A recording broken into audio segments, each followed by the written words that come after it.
In the future, do you think everyone is going to be chipped? I think it'll be voluntary, but I am certainly convinced that millions of people will find it very, very valuable to have a smart device under their skin. Human microchipping may be our future, but in Sweden, it's already reality. In Privacy Watch, the brain behind SpaceX and Tesla now wants to get inside your brain. Elon Musk's startup Neuralink hopes to one day implant chips in the human brain. Musk unveiled a prototype of the device last month. It's currently being tested in pigs. The goal is to help treat neural disorders. Some say that it could lead to our brains being linked straight up to the internet one day. Well, 5G isn't even rolled out yet in France. That its successor, the sixth generation of wireless mobile networks, is being developed. Some scientists say it will be necessary to facilitate improvements in the areas of imaging, presence technology, and location awareness. It is not the first time we've seen BCIs. These are brain-computer interfaces. In fact, there's kind of an interesting history around these computer and machine interface devices. But what Musk unveiled is this kind of quarter or silver dollar size device that sits on top of the brain. How is this company actually tracking and conducting this open source surveillance on people? What sort of information are they looking at here? So corporate surveillance is basically happening all the time and in ways we don't even think about on a day-to-day basis. When people talk about corporate surveillance, what they mean is when a company collects information about an individual, often when that individual is not necessarily aware that that collection is occurring. I mean, every time you browse the internet, every time you use an app on your phone, even driving your car or just being out in public, oftentimes corporate surveillance is occurring. Social media companies like Google and Facebook and Twitter collect a lot of information, but they're not doing it to sell to third parties. They're mainly collecting this information to give content to other users, but just as importantly, they're using it to create profiles of individuals to advertise towards. Now, while this is generally the model that is supported on the internet, I think there's a lot of concern whether or not all this data collection really is useful to better advertise. Now, first, for our viewers, what is 6G and how is it different from 5G? All right. So, first of all, I think I'd like to clarify that 6G as a technology does not exist today, right? It's more like an aspiration, vision for researchers that we are putting forward. As operators roll out 5G around the world, we're starting to think about what 6G will look like. And we can imagine and think that 6G technology will be deployed 8 to 10 years from today, right? So going back to your original question, what is 6G and how it's different from 5G? 6G will be a connection of technology that will enable a hyper-connected future, right? A future where people are connected with faster links, but people are also connected with the physical environment where they operate and with the cyber environment where our data resides, right? A number of devices, 500 billion devices, are foreseen to be connected by 2028. This will include anything from cars to drones, robots, construction machinery, factory equipment, medical devices.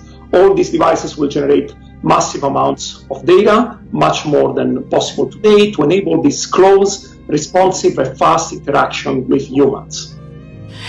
So why is linking up our brains to computers something that Elon Musk is interested in? Musk does say that this device in the future could allow people to restore limb function, cure blindness, but then also even download their memories to robots. What kind of data does Neuralink have to actually back up these claims, or are they just really the dreams of somebody who is interested in the future and sees possibility around every corner? These are the dreams of somebody who sees possibility in the future and dreams about a lot of big things. Look, if you'd like to learn more about what's called artificial superintelligence, I have a great book for you. It's called Superintelligence, written by Oxford scientist Nick Bostrom, where he talks about the practicality of kind of what Musk is seeking here. What Musk demonstrated was an implant running in a pig. He actually showed 3 different pigs, one that had the implant removed, he said safely, one that never had it, and one that currently had it. And he showed that this was indeed possible to monitor some of the brain activities. Imagine being able to unlock doors or a car with just a wave of your hand. Well, that's exactly what one Utah man can do thanks to some tech underneath his skin. My, that is really going the distance. Ben Workman is one of a few people around the world who are turning to cybernetic implants. Simply speaking, they're different kinds of computer chips that let you do different things. When Elias Brotberger goes to work, he doesn't need ID. And he doesn't need money. In fact, much of what he needs to get through the day is hidden right there, just below the surface, in his hand. Like to touch it? Yeah. Yeah? Oh, weird. Yeah, it's like a grain of rice. Yeah, a grain of rice. Embedded in his hand is a microchip that serves as his keys, his ID, and his wallet. Yeah, it's all on chip, so I use it like to get around the building. Buy snacks. Yeah, exactly. Let's buy some snacks. Exactly. So I can't open it. No. Okay. So what I need to do is I need to first blip my chip, and it will log me in, and from there I get access to the fridge. Popular TV shows like Black Mirror have imagined chips as part of a dystopian future. Install in-grain procedure with local anesthetic and you're good to go. In Sweden, the microchips are already here. The microchip implants use the same technology that's in contactless credit cards, which have made cash pretty much obsolete in Sweden. The massive increase in surveillance post did not only breach the privacy of Muslim communities, it went far deeper.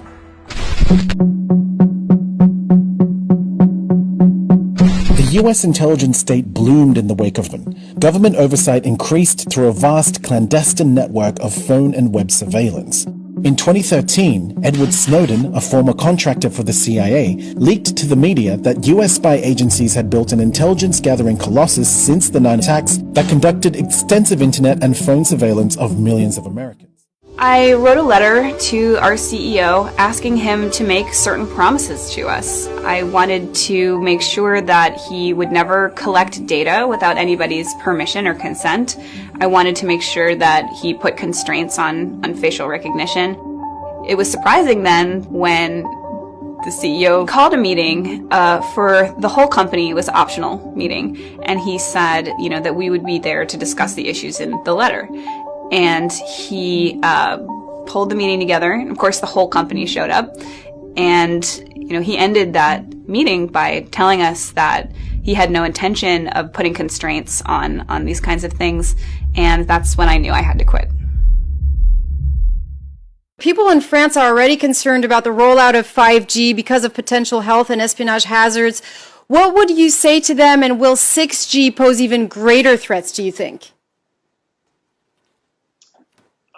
I believe that 5G and 6G will pose less health hazards. That means that lower electromagnetic power reaches humans. That means that we have less of an impact on biological tissues. In terms of surveillance and privacy, well, that's clearly a very important concern. 6G, which is expected to be launched commercially in 2030. At this tech fair, a chipping event for those on the cutting edge, merging their hands with this new technology. I thought it would be fun, right? The process is simple and swift. A pinch of the skin, and in a matter of seconds, the chip is inserted. The transformation is complete. As for the pain, I barely felt it. But even in this nation of early adopters, not everyone is racing to get chipped. Feel less human. I will feel like a robot. I think, it's so much more data can go into this, when it's in your body. Society is kind of built in a way that to interact in modern society, you don't really have a choice about your data, and often you can't correct that collection of information. You can't ask for it to be deleted. You can't necessarily port that data to somewhere else in some instances, and that all this information that's collected is retained basically forever, and we don't know how it's going to be used in the future, and it can manipulate us in terms of how we vote potentially. It can manipulate us in terms of what we purchase, and it can also be used to restrict our options.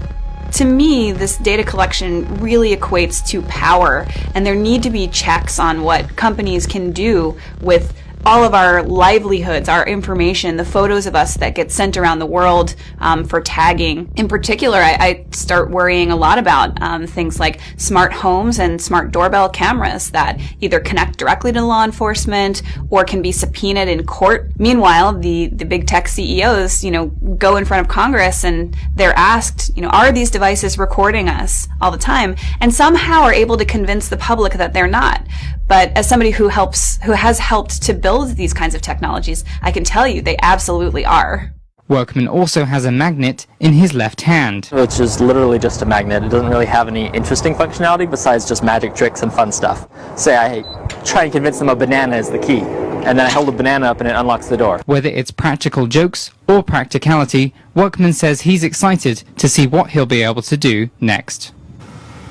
So Ben says the next step for him would be to be able to pay for things with just his hand. So no credit cards, no phone, just a chip in his hand. He'd just like to be able to go, pay for it and all that. Wow. I mean, that is a whole new world, right? It is a whole new world. Interviewing him was I was taken back by it because I was like, wow, you can do all this kind of stuff? That's crazy.